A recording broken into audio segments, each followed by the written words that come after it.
నేనిప్పుడు చెప్తుంది చాలామందికి నచ్చుతుందో, నచ్చదో నాకు తెలీదు కానీ, ఇప్పుడు అంటే చాలామంది ఏం చేస్తారు అంటే, ఏదైనా ప్రాబ్లమ్ వచ్చి, హెల్త్ ప్రాబ్లమ్ వచ్చి డాక్టర్ దగ్గరికి వెళ్ళినప్పుడు, డాక్టర్ ఏవో ఒక మెడిసిన్స్ రాస్తారు కదా!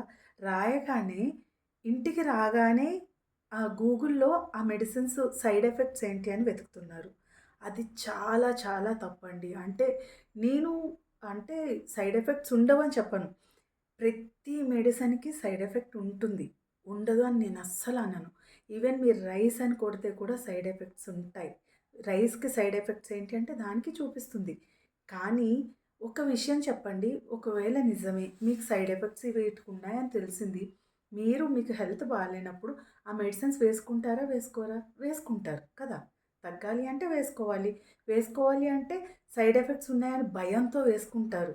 అప్పుడు మీకు మీ అంటే హెల్త్ కండిషన్ బట్టి మీకు అది ఎంత త్వరగా తగ్గుతుంది. తగ్గడానికి చాలా, చాలా రోజులు పడుతుంది. ఎందుకు అంటే మీరెప్పుడైనా విన్నారా? పాత రోజుల్లో డాక్టర్ దగ్గరికి వెళ్తే సగం అంటే రోగం తగ్గిపోతుంది అంటారు. ఎందుకు అంటే మనం డాక్టర్ దగ్గరికి వెళ్ళగానే ఓకే. నాకింక తగ్గిపోతుంది. డాక్టర్ దగ్గరికి వెళ్ళాను కదా! అన్న ఒక ధైర్యం ఉంటుందంట.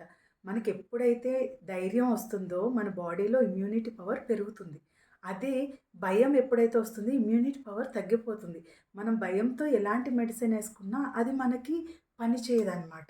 సో, అందుకని చెప్పే పెద్దవాళ్ళెప్పుడూ డాక్టర్ దగ్గరికి వెళ్ళేటప్పుడు డాక్టర్‌ని నమ్మమంటారు. నమ్మి వెళ్ళాలి. వెళ్ళినప్పుడు మాత్రమే మన రోగం అనేది తగ్గుతుంది అని చెప్తారు.